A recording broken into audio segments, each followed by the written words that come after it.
पूर्णमादाय पूर्णमेवावशिष्यते।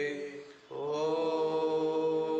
शान्तिः शान्तिः शान्तिः।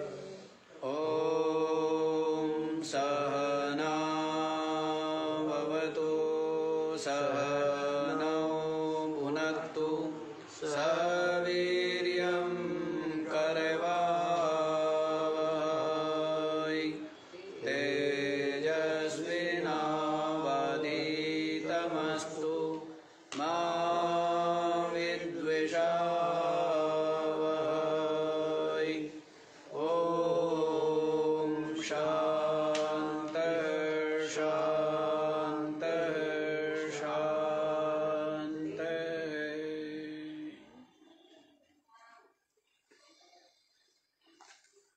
हाँ जी, तो आत्मबोध श्रवण कर रहे हैं। क्यों श्रवण कर रहे हैं?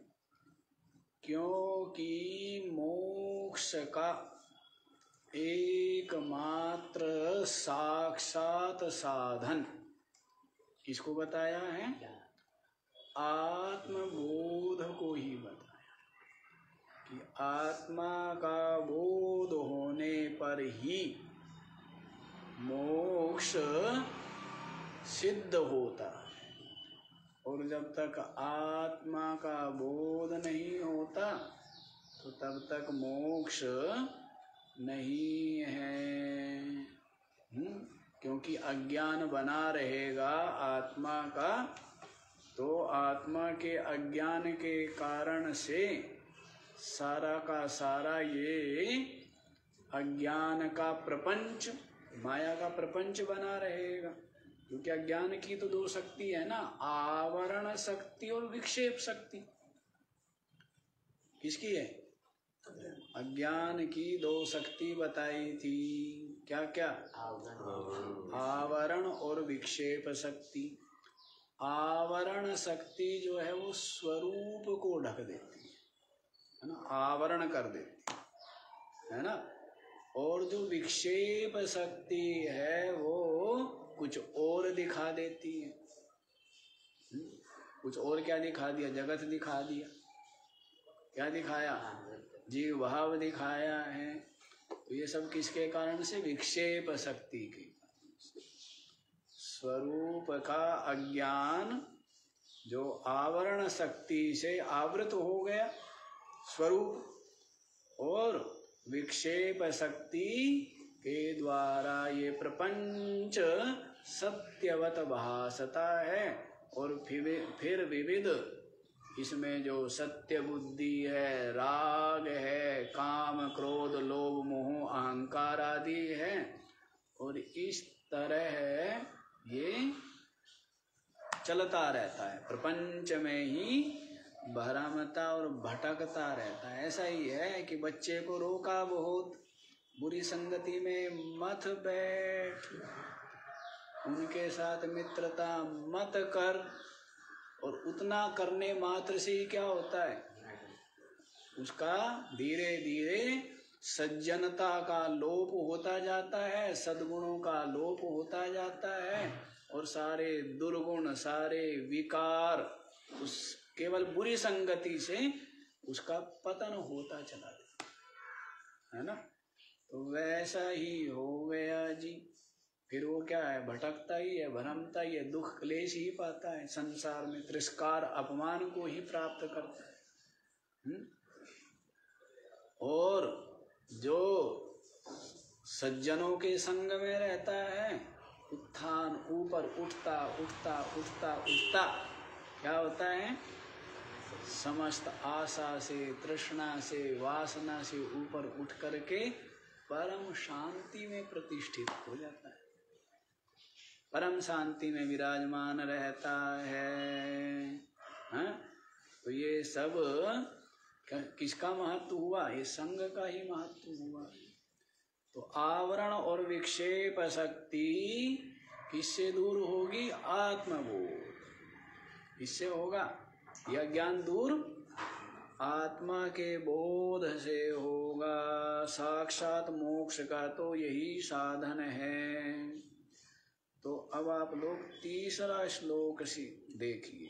पीछे बताए थे ज्ञानम विना मोक्षो न सिद्ध्यति पाकस्य वह्निवत्। जैसे भोजन बिना आग के भोजन नहीं पकेगा, ऐसे ही बिना ज्ञान के मोक्ष नहीं होगा। तो तीसरा श्लोक देखिए। अविरोधितया कर्म ना विद्यां विनिवर्तयेत्।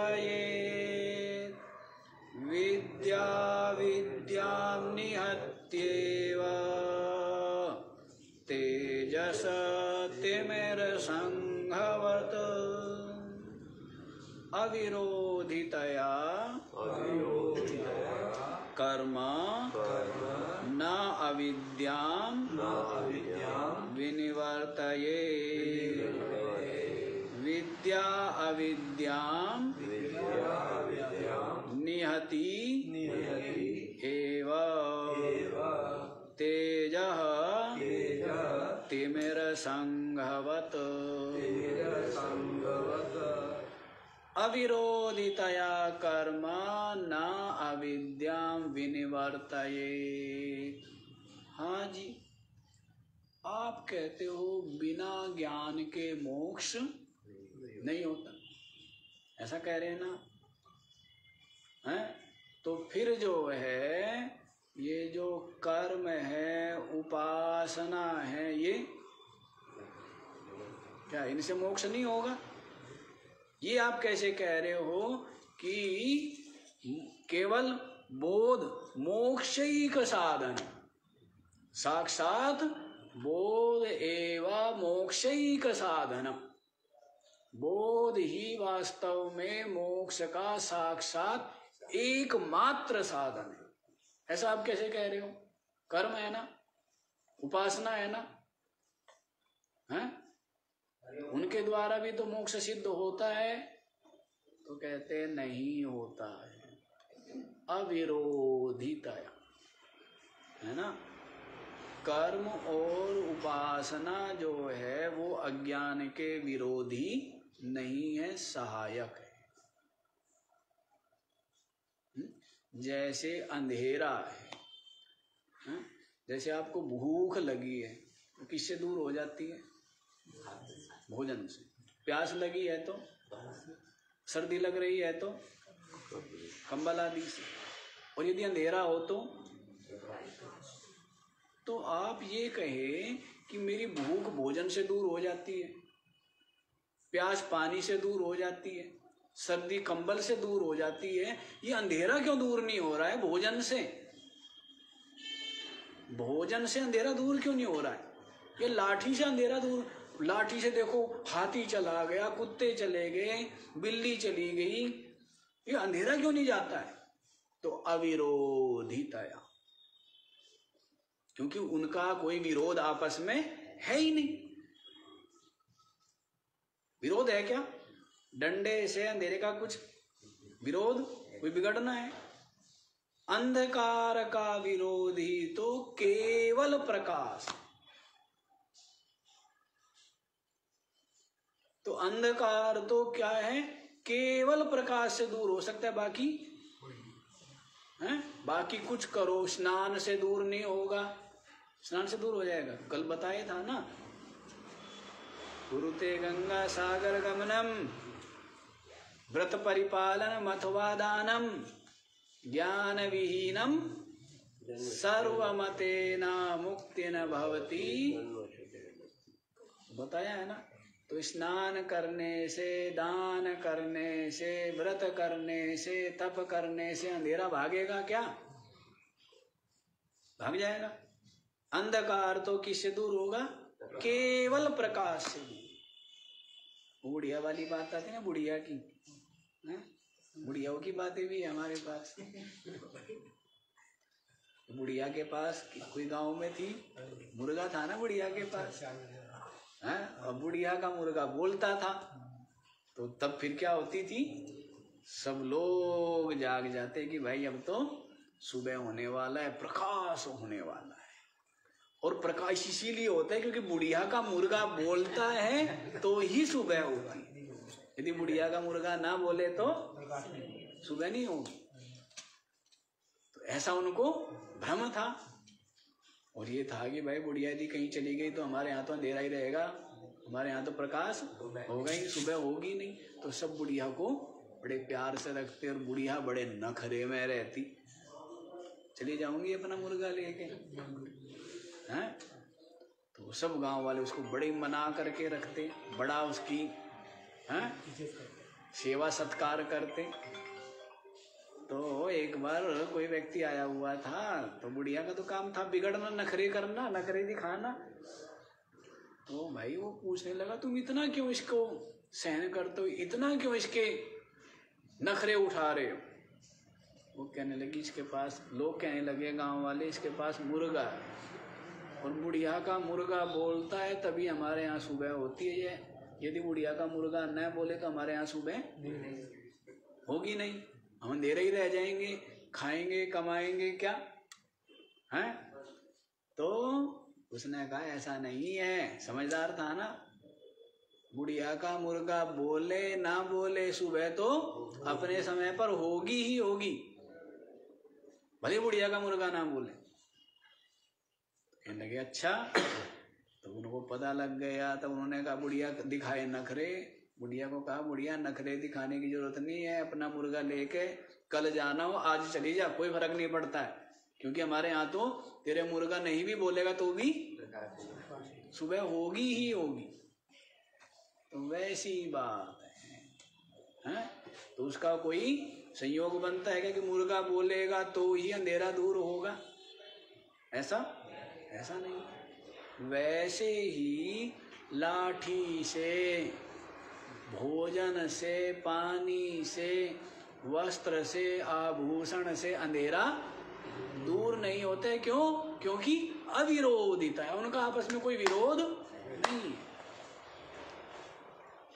भूख की विरोधी भोजन है, प्यास की विरोधी, रोग की विरोधी औषधि है ना। और कुत्ता बिल्ली और दुष्ट व्यक्ति हो उसका विरोधी क्या है? डंडा है? वैसे ही ये जो अज्ञान है ना, इसका विरोधी केवल क्या है?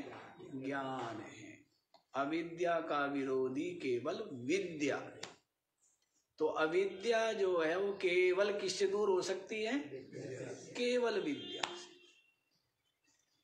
कर्म और उपासना से नहीं। केवल यहाँ कर्म दे दिया और उपासना हम इसलिए बोल रहे हैं क्योंकि उपासना भी कर्म ही है? जो इंद्रियों के द्वारा कर्म है वो बाह्य कर्म बोलेंगे, और जो ये भी एक मानसिक कर्म ही तो है। उपासना भी क्या है? मानसिक कर्म है। तो कर्म जो है अविरोधितया, विरोधी ना होने से न अविद्याम विनिवर्तयेत, अविद्या को विनिवृत्त दूर नहीं कर सकता कर्म, बल्कि सहायक है। जितने भी आप कर्म करते हैं, कर्म कांड, उनमें तो क्या है? जीव भाव को लेकर करते हैं, उन सब के द्वारा जीव भाव दृढ़ होता है ना। है? अमुक गोत्रोत्पन्नो हम, अमुक नाम, अमुक ग्रामवासी, अमुक क्षेत्रे, अमुक फल प्राप्त्यर्थम है इदम कर्म करिष्ये, हैं? ऐसे बोलते हैं। तो उसमें तो क्या है? जो अज्ञान है वो और क्या होता है? दृढ़ हो रहा है ना। जीव भाव, देह भाव, कुल गोत्र नाम, ये सब क्या हो रहे हैं? ये सब किसके? शरीर के है ना।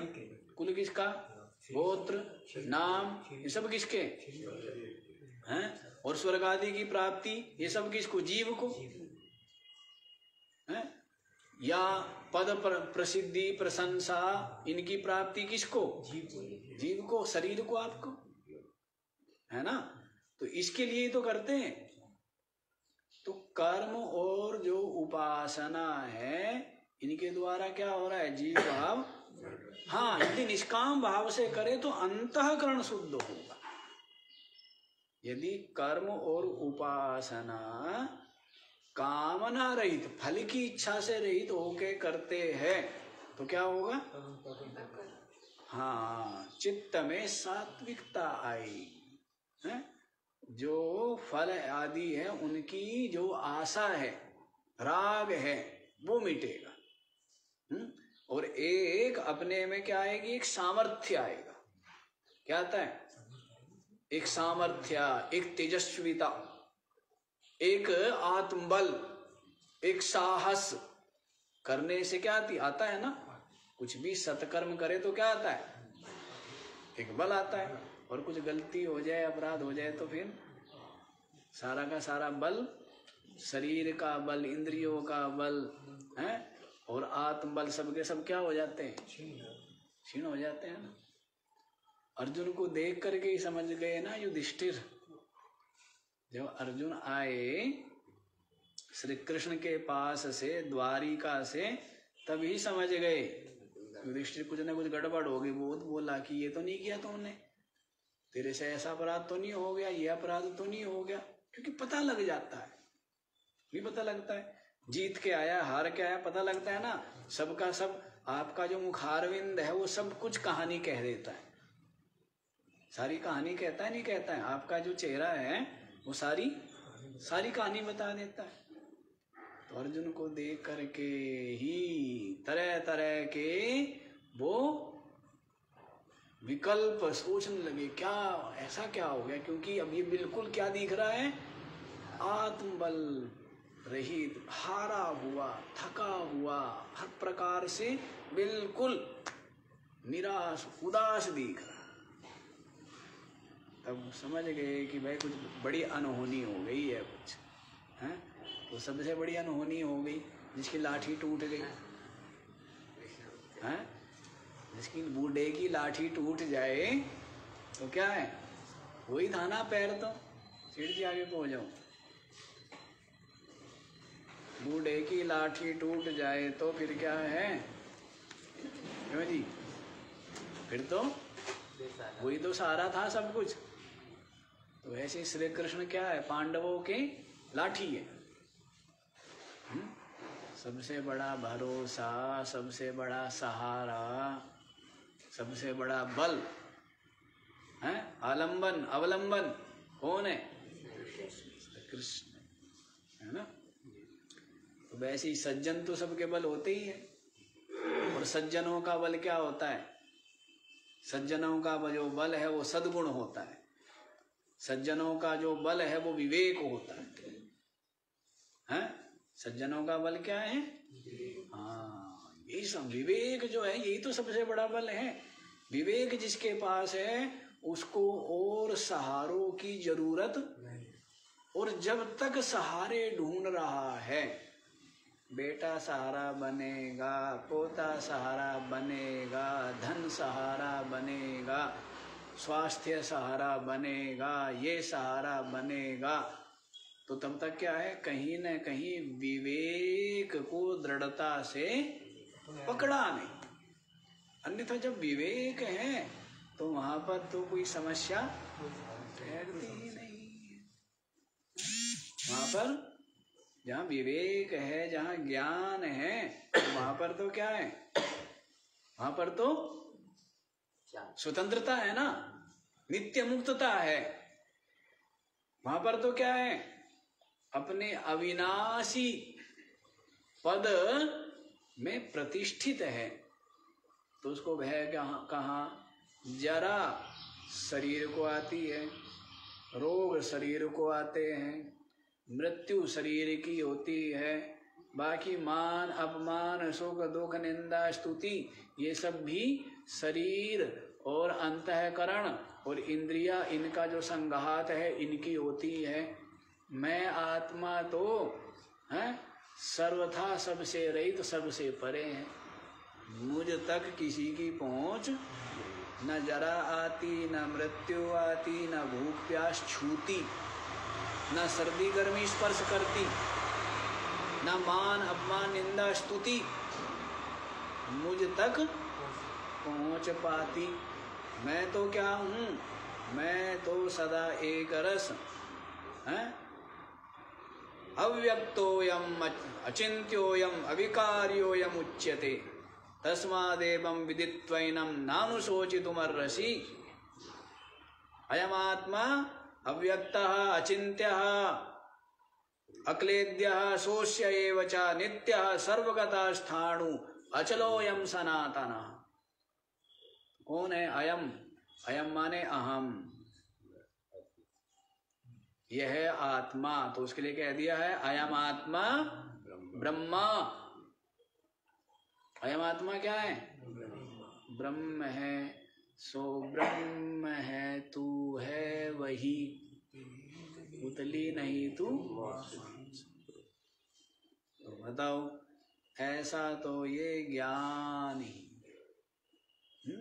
जो मुक्त कर देता है। तो कर्म और उपासना जो है ये दोनों विरोधी नहीं है अविद्या के। तो इसलिए इनके द्वारा अविद्या दूर हो सकती है क्या? भूख तो भोजन से ही मिटेगी। नोटों का बंडल ला के रख दो, हीरे मोती सोना चांदी रख दो, खूब खूब प्रसन्न। अब तो बहुत बड़े महापुरुष है, आप तो महान आत्मा है, धन्य भाग हमारे जो आप पधारे और हम आपके जल से जो है चरण धोएंगे, आरती करेंगे, तिलक लगाएंगे, माला पहनाएंगे, विरदावली गाएंगे, आपकी स्तुति करें। वो कहेगा कुछ नहीं चाहिए, रोटी दे दो, भूख लग रही है। भूख किससे मिटेगी? है? तो वही बात है, भूख का विरोधी तो भोजन है। वैसे ही बाकी कुछ भी करो, ये अज्ञान अविद्या दूर होने वाली नहीं है। ये तो किससे दूर होगी? ज्ञान से। इसीलिए कह दिया था, प्रथम पंक्ति स्पष्ट हो गई। अविरोधितया कर्म न अविद्याम विनिवर्तयेत। कर्म से उपासना भी ग्रहण कर लेना है। विद्या अविद्याम निहति एव तेजः तिमिर संघवत। दृष्टांत दिया है कि जिस प्रकार से तिमिर संघवत तेजः, जिस प्रकार के से अंधेरे का, अंधकार का जो समूह है ना, घोर अंधकार, घन घोर अंधेरा इससे दूर हो जाता है। तेजः निहति, तेज क्या करता है? उसको खा जाता है। प्रकाश जो है वो अंधेरे का भक्षण कर जाता है, मार डालता है उसको। तो ऐसे ही विद्या अविद्याम निहति एव। विद्या जो है वो अविद्या को क्या करती है? बिल्कुल उसको मार ही देती है। अर्थात विद्या से ही अविद्या दूर हो। किससे? केवल विद्या से। इसीलिए तो इतनी महिमा गाई है, सा विद्या या विमुक्त। विद्या कौन सी है? जो मुक्ति के लिए, जो मुक्त। अविद्या तो मुक्त ही करती, ज्ञान तो सब जगह मुक्त ही कर रहा है। ज्ञान सब जगह ही मुक्त कर रहा है। भोजन बनाने का ज्ञान हो तो वो भी अज्ञान से मुक्त ही कर रहा है ना। उस ज्ञान का वहां अपना महत्व है। बर्तन बनाने का ज्ञान, हर चीज के लिए रास्ते का ज्ञान। अब आश्रम में आना हो, सत्संग में आना हो, किसी संत के पास आना हो तो भी ज्ञान चाहिए ना, रास्ते का ज्ञान। और क्यों जा रहा हूं ये भी ज्ञान, और क्या मिलेगा ये भी ज्ञान। नहीं, सब कुछ तो ज्ञान से ही हो रहा है। ज्ञान, इसी को तो प्रकाश कहा है ना। गीता जी में क्या कहा है? हाँ जी, कि सत्व गुण क्या है? प्रकाश। रजोगुण क्या है? क्रिया रूप। और तमोगुण क्या है? ये बोला है ना। हाँ, वो श्लोक याद नहीं आ रहे अब। ऐसे श्लोक है सेठ जी, बस बार बार वही श्लोक आ रहा है। ऊर्ध्वं गच्छन्ति सत्वस्था मध्ये तिष्ठन्ति राजसा, वो याद नहीं आ रहा है कि सत्वा संजायते ज्ञानम है, कैसे है? सत्वा संजायते ज्ञानम, स्मरण नहीं आ रहा है। तो ज्ञान कहो, प्रकाश कहो, एक ही बात है। प्रकाश का मतलब ये प्रकाश ही मत समझ लेना है। प्रकाश कहाँ है? जो ज्ञान का प्रकाश है ना, जो आपको निर्भय और निश्चिंत करता है। प्रकाश से क्या हो जाते हैं? अब यहाँ अंधेरा हो तो भय रहेगा ना, और चिंता रहेगी, कैसे जाऊंगा जी, अंधेरा है। और प्रकाश है तो निर्भय और निश्चिंत है, नहीं है?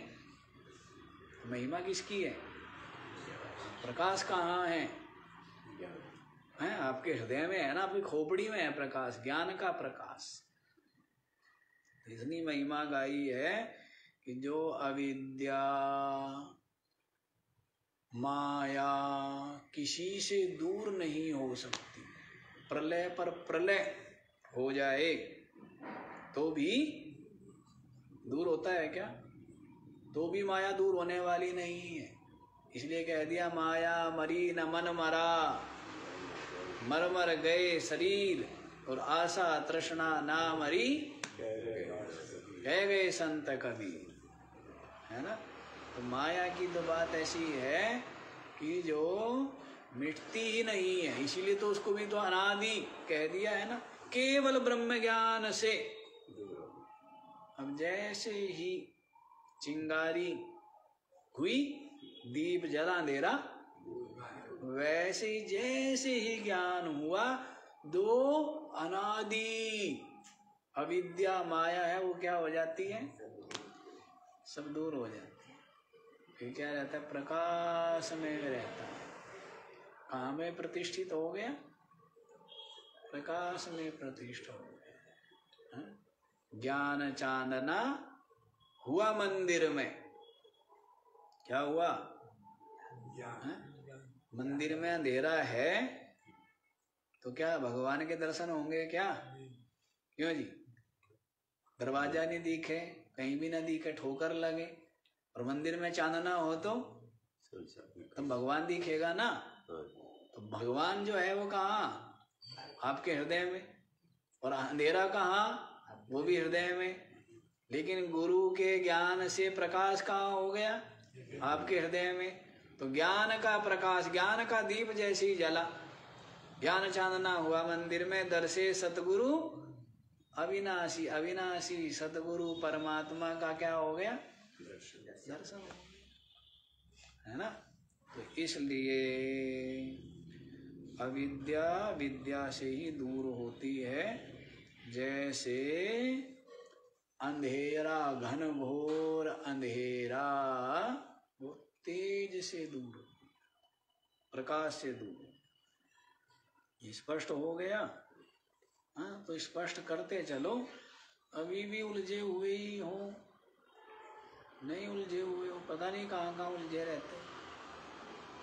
क्यों उलझे हुए?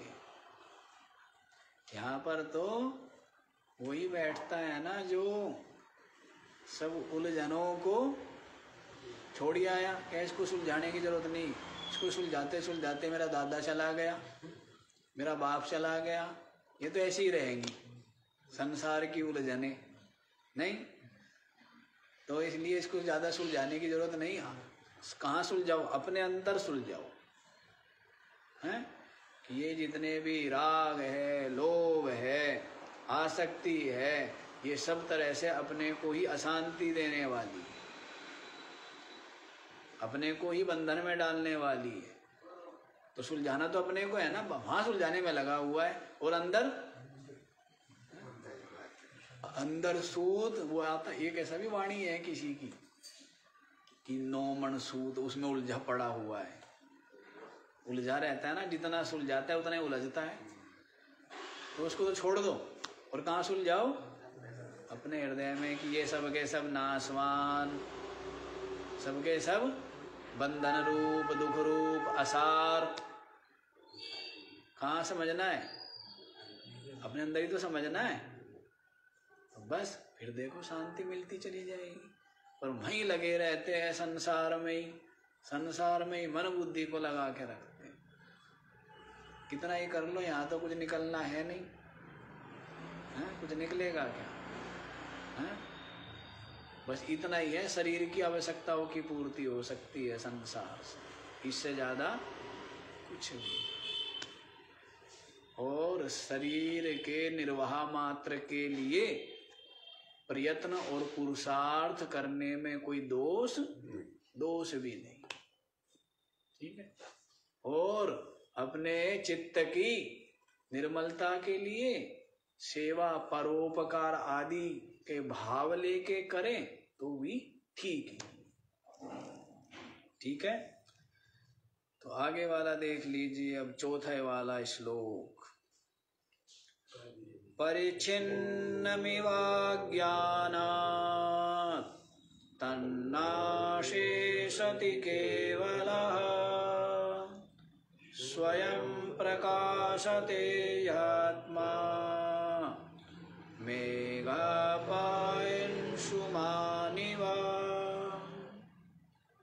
परिच्छिन्नम इव अज्ञानात् तन्नाशे सति केवलः स्वयं प्रकाशते ही आत्मा मेघापाये अंशुमान इव। परिच्छिन्नम इव अज्ञानात्, अज्ञान के कारण से। इसके कारण से, अज्ञान के कारण से जो अपनी आत्मा है ना, परिच्छिन्नमिव, क्या हो गई वो? परिच्छिन्न सी हो गई, सीमित सी हो गई है। तो क्या? असीमित है, तो व्यापक। और क्या हो गई है? परिच्छिन्न हो गई। अपने को क्या मानता है? बस देहांतर्गत ही अपने को मान, मैं तो केवल देह में ही हूं, ये भी नहीं मानता है, बल्कि मैं तो देही ही हूं, देह ही हूं। क्या हो गया? देह में हूं, जीव हूं, नहीं वास्तव में क्या हूं? देह ही हूं।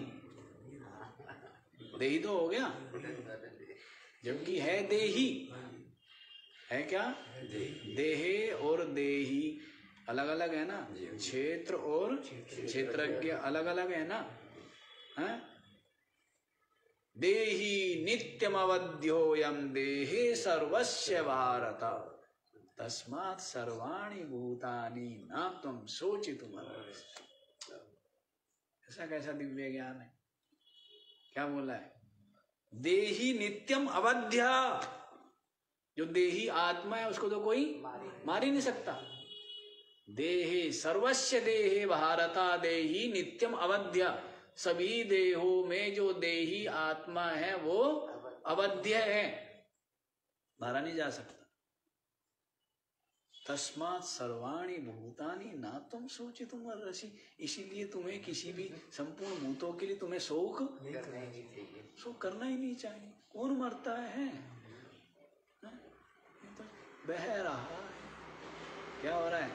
जैसे गंगा जल बह रहा है, बह ही तो रहा है। कहते रहते हैं ना, जैसे समय बह रहा है, कालः क्रीडति गच्छति आयु, समय बह रहा है। गर्मी गई, वर्षा आई, वर्षा गई, सर्दी आई, ये भी जाए तो फिर गर्मी आई, यूं ही क्या है? बह रहा है ना। सब कुछ तो क्या हो रहा है? सब बह रहा है। तो बहने दो, क्या करो? घाट पे बैठ के देखते रहो तमाशा, ठीक है ना। इसके साथ बह मत जाना, बहोगे तो फिर तो जानी आफत में है। बहने में तो आफत है ना, बहो मत। आप तो क्या हो? शरीर बह रहा है, नहीं बह रहा है, बहते बहते जवान हो, फिर बहते बहते बूढ़ा हो गया, और फिर बहते बहते बह गया, है ना। और आप क्या हैं? देखते रहे तमाशा, हैं? शरीर की बहते हुए देखा, जवान हो गया शरीर, फिर बहते बहते देखा कि धीरे धीरे, हाँ भाई अब दांत में गड़बड़ी हो गई, कान में गड़बड़ी हो गई, आंख में गड़बड़ी हो गई, दिख रहा है नहीं दिख रहा है? नहीं, अच्छा नहीं होगी क्या? ये तो होगी। लाइट है, लाइट लेके आते हो, कोई भरोसा थोड़ा है लाइट का। वो चाइनीज लाइट है, चल जाए तो 100 साल चले, ना चले तो है लगाते ही उड़ जाए।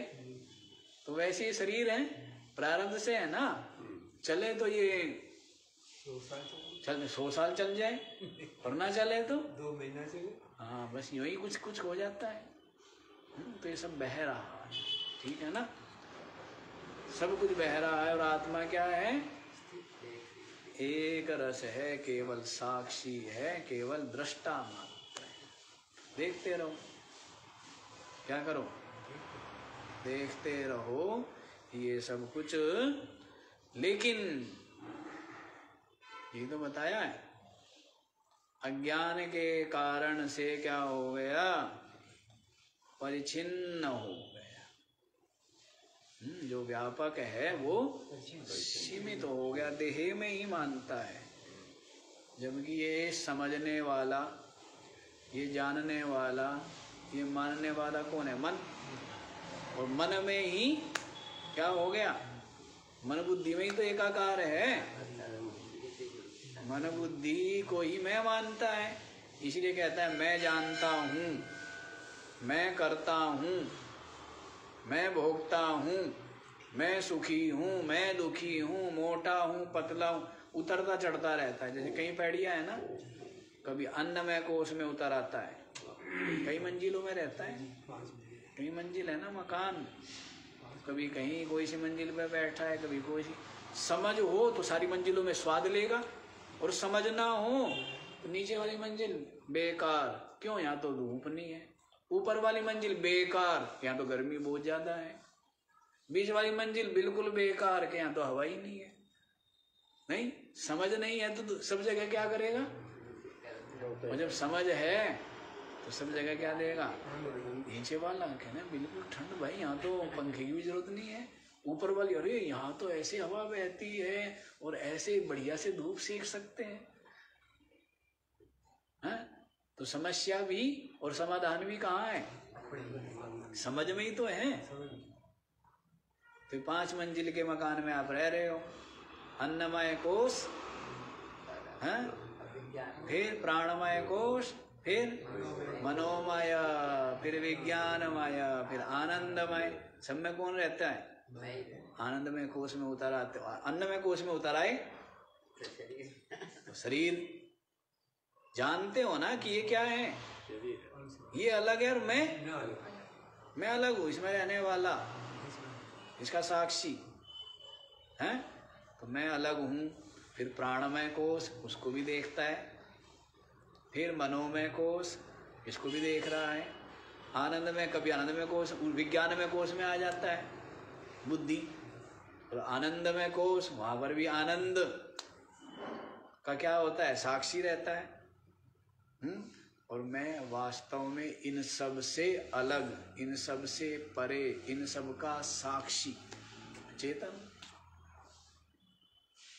ऐसा बोध हो तो फिर समस्या नहीं है, और बोध नहीं है तो इसीलिए क्या है? इनके साथ में तादात्म्य कर ले, इनमें ही अहमता ममता कर लेना बंधन है। अहमता ममता छोड़ दी, यही मोक्ष। और अच्छा, मोक्ष क्या है? मैं मेरा करना बंधन और इनसे अलग हो जाना, ये मोक्ष है।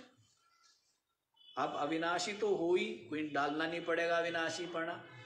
आप नित्य मुक्त हो ही, कहीं से उसमें डालना थोड़ा है कि भाई तेल सपड़ गया डिबिया में तो क्या करो? तेल डाल लो, ऐसा तो नहीं है। आप तो स्वयं ज्योति, स्वयं प्रकाश, नित्य मुक्त, निर्बंध ही हो, समझ लो बस, हैं? और समझ के सबसे हट के अपने आप को अनुभव करो, सबसे अलग, कि सबके होने पर भी मैं हूँ, सबके न होने पर भी मैं हूँ। ये नहीं है, इनके भाव को भी प्रकाशता हूँ और इनके अभाव को भी प्रकाशता हूँ, मुक्त ही तो हो। इससे सरल विद्या कोई भी नहीं है, इससे सरल विद्या कोई भी नहीं है। गीता जी में कठिन बता दिया, कठिन 12वें अध्याय में केवल। कठिन किन के लिए बताया? देहवद भी, देहाभिमानी है उनके लिए कठिन है, रागी के लिए कठिन है। लेकिन 9वें अध्याय में क्या बताया है? सुसुखम कर्तुम अव्ययम। क्या बोला है? कर्तुम सुसुखम, करने में ये विद्या क्या है? पूरा श्लोक बताऊं? राज विद्या राजगुह्यम पवित्रम इदम उत्तमम प्रत्यक्षावगमम धर्म्यम सुसुखम कर्तुम अव्ययम। राज विद्या क्या है? ये विद्या, विद्या नाम राजा, सारी विद्याओं की शिरोमणि है। राजगुह्यम, और क्या है ये? अत्यंत गुप्त से भी गुप्त, गोपनीय है। पवित्रम इदम उत्तमम, ये क्या है? इदम पवित्रम, उत्तमम पवित्रम, उत्तम से भी प्रत्यक्षावगमम धर्म्यम, और क्या है? इसके जो धर्म है ये प्रत्यक्षावगमम, प्रत्यक्ष ही है। क्या है? प्रत्यक्ष ही है कि उसके धर्म, उसके स्वभाव, उसकी सत्ता से ही ये शरीर आदि जड़ भी क्या बने हुए हैं? प्रत्यक्ष है। आत्मा से ज्यादा प्रत्यक्ष, परोक्ष, अपरोक्ष कुछ है क्या? है? अब सूर्य के प्रकाश से सब कुछ दिख रहा है, अब सूर्य नहीं दिख रहा है तो उसमें हम क्या करें? दिख किसके प्रकाश में रहा है? तो वैसे ही ये सब के सब जड़, सजीव, चेतन किसके सत्ता से बने हुए हैं? दिमाग लगाने की जरूरत ही नहीं है, तो स्पष्ट ही है।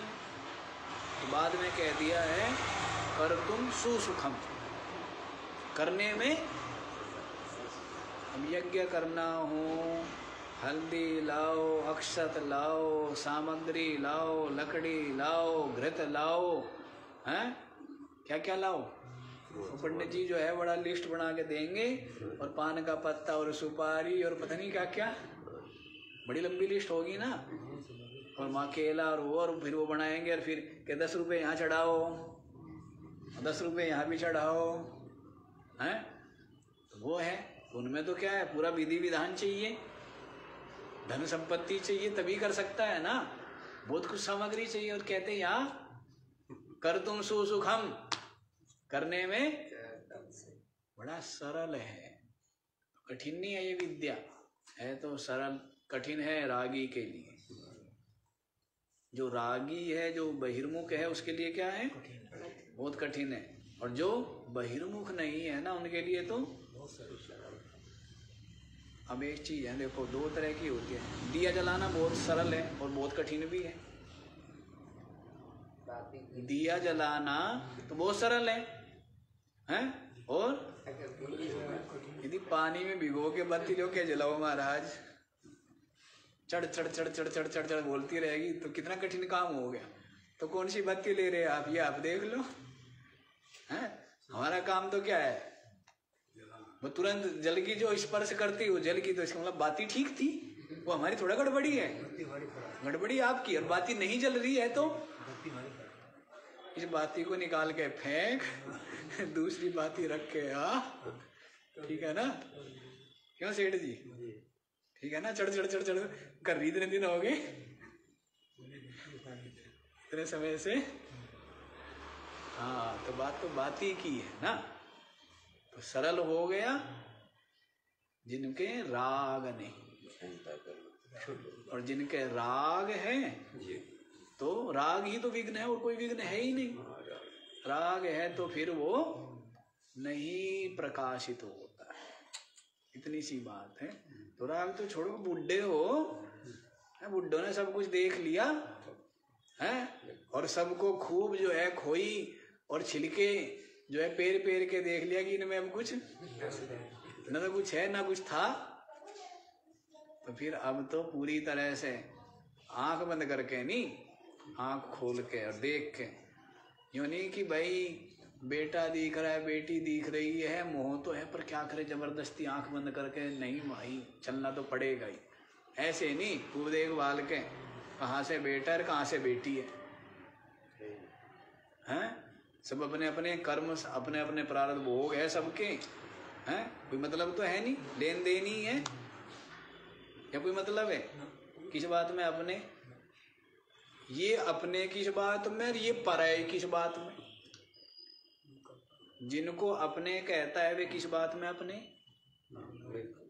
और जिनको पराये कहता है वे किस बात में पराये, ये बताओ। तो जिनको अपने कह रहा है वे किसी बात में अपने नहीं है। हाँ, इतना तो कर देते हैं कि निला दुला के शमशान घाट तक छोड़ा, इतना कर देते हैं। इतना तो कोई नहीं, हम भी करवा देंगे, क्यों चिंता कर रहे हो? और हम क्या करवाएंगे? आपका प्रारब्ध करवाएगा। नहीं, कोरोना में अच्छे के जिनके पीछे कम से कम 1000 लोग चलने थे, एक भी नहीं जा पाया। तो जैसा जिसका प्रारब्ध है, नहीं तो उसमें क्या करना है? मुट्ठी भर के आ गया कहना, हाथ भी नहीं लगाया। तो इसलिए इसमें ज्यादा विचारना ही नहीं चाहिए। तो जैसा होगा होगा। तो जिनको अपने कहते हैं वे अपने नहीं है, वे भी अपने कर्म भोग, प्रारब्ध भोग उसमें स्वतंत्र है। अपने कर्म प्रारब्ध से उनको शरीर मिला है, जितने दिन का है वो भी जान ले, लेन देन ही है। और जिनको पराये कहते हैं, किस बात में पराये? तुम्हारा कुछ उठा लिया हैं, वे है तो वे ज्यादा पड़े हैं, बल्कि जिनको पराये कहता है वे दुख तो नहीं देते, दुख देते हैं। मिलेंगे भी थोड़ी देर तो उतनी देर प्रेम सद्भाव की बातें करेंगे। और अपने वालों ने तो तंगी तंग किया, नहीं दूसरे के बेटा जो है वो 100 में से 50 ले आए तो भी कोई दिक्कत नहीं, ठीक है। अपने वाला 100 में से 90 ले आए ना तो भी परेशानी है कि 95 क्यों नहीं आए, और 95 में आगे तो 98 क्यों नहीं आए, हैं? तो समस्या ही समस्या, दुख ही दुख दिया। तो ऐसे दुष्टों से क्या होना चाहिए? दूर रहना चाहिए। तो दुष्ट वे नहीं है। दुष्ट क्या है? आपके अंदर का मोह, आपका राग भी क्या दुष्ट है बेचारे, ये तो कुछ भी नहीं है। अपना भी आपने ही माना है, पराया भी आपने ही माना है। वे तो कहते नहीं कि हम आपके हैं, और कोई कहे तो कौन सा आप मानने वाले हो, मान लोगे? कोई आके कहेगी मैं आपका हूं, और आपका कोई आके कहेगी मैं पराया हूं, तो मान लोगे आप? तो अपना पराया तो सब कुछ आपने माना हुआ है ना, उन्होंने नहीं माना हुआ है। सब कुछ शुरुआत कहाँ से? अपने से, और खत्म भी कहाँ? अपने में ही तो है। रोज सारे संसार को प्रकट कर लेते हो, हैं? पहले घर प्रकट कर लेते हो, जगत प्रकट कर लेते हो। रोज जब सोने जाते हो सारे को समेट सुमेट करके अपने तह बना करके, हैं? सारे विषयों को इंद्रियों में रख, इंद्रियों को मन में रख, हैं? मन को जो है अविद्या में रख, और तो सब कुछ आप ही करते हो। सारा रोज रोज समेटना, रोज दुकान बढ़ा दी, पहले तो खोलते हो सुबह, सामान जो है 10-10 फीट दुकान के बाहर रख देंगे, हैं? दुनिया को दिखाने के लिए कि हमारे पास आओ खरीद लो। और फिर बढ़ाएगा भी कौन? रात को समेटा कौन? हैं? यही काम चल रहा है। हाँ जी, चलो यहीं पर देखो, क्या देखो? परिच्छिन्नम इव अज्ञाना तन्नासे सति केवलः। अपनी आत्मा जो अपरिच्छिन्न है, व्यापक है, ब्रह्म रूप है, वो क्या है? अज्ञान के कारण से अपने स्वरूप का ज्ञान नहीं है। इस कारण से क्या होते? परिच्छिन्नम इव, क्या भासता है? परिच्छिन्न के समान भासता है। क्या है? अपरिच्छिन्न। और इसलिए भय लगता है, मर जाऊंगा, नाश हो जाएगा मेरा, है ना? इसीलिए तो, क्योंकि अपने आप को परिच्छिन्न देह आदि में क्या कर लिया है? बांध दिया है, सीमित कर लिया है। अरे तू अविनाशी है भाई, तू नहीं मरता है, तू नहीं मरता है। और ये सुख दुख का जो भोग है, ये प्रारब्ध का भोग है, और ये भी मन बुद्धि में ही है। तो इनके साथ में क्या कर लिया है? बिल्कुल एकात्म कर लिया है, एक रूप हो गया है। यही तेरी अज्ञानता और यही तेरा बंधन है, और कोई तेरा बंधन नहीं। तू नित्य ही मुक्त है, निरंतर ही मुक्त है। तो अज्ञान से परिच्छिन्न सा हो गया। तन्नाशे सति केवलः, और इस अज्ञान का नाश हो जाने पर, नाश किससे होगा? केवल ज्ञान। नाश किससे होगा? केवल महापुरुषों के चरणों में बैठ करके जो प्रसाद रूप में प्राप्त उस ज्ञान से, खुद पुस्तक पढ़ ले तो है, महापुरुषों के चरणों में बैठ के जो प्रसाद मिलता है, उसी से ही तो। क्योंकि उसमें क्या है? श्रुति है, उसमें युक्ति है, अनुभूति भी है, फिर अनुभूति भी है उनकी। तो उससे सने हुए जो वचन है, वो सुन करके ही अज्ञान दूर हो सकता है, अन्यथा नहीं, और तरीके से नहीं। तो अज्ञान जो है वो केवल ज्ञान से नाश होगा, और उसके नाशे सती केवलः स्वयं आत्मा प्रकाशते। इस अज्ञान के नाश हो जाने पर जो केवल माने विशुद्ध स्वयं जो अपनी आत्मा है, वो प्रकाशते, प्रकाशित हो उठता है। जो अज्ञान के कारण से अपने को जीव, अपने को कर्ता भोक्ता, अपने को शरीर जन्म मरण धर्मा मान रहा था, अज्ञान के दूर होते ही क्या हो गया है? मैं तो नित्य मुक्त चेतन ब्रह्म। सारा अहंकार अभिमान गलित हो गया, है ना? क्योंकि अहंकार अभिमान किसको लेकर के है? उपाधियों को, बुद्धि को लेके, मन को लेके, इंद्रियों को लेके, प्राणों को लेके, शरीर को लेके। तो क्या करता है? मैं, मेरा, ये करता है ना। और जब ये देखे तो उपाधि है, इसका घमंड कर रहा है तू, ये तो मिथ्याभिमान हुआ ना, ये मिथ्या आत्मा है। शरीर आदि क्या है? मिथ्या आत्मा। सत्य आत्मा क्या है? हैं? सत्य आत्मा को देखो, दीवार चमक रही है, देखो भाई, दीवार में देखो कितनी चमक है।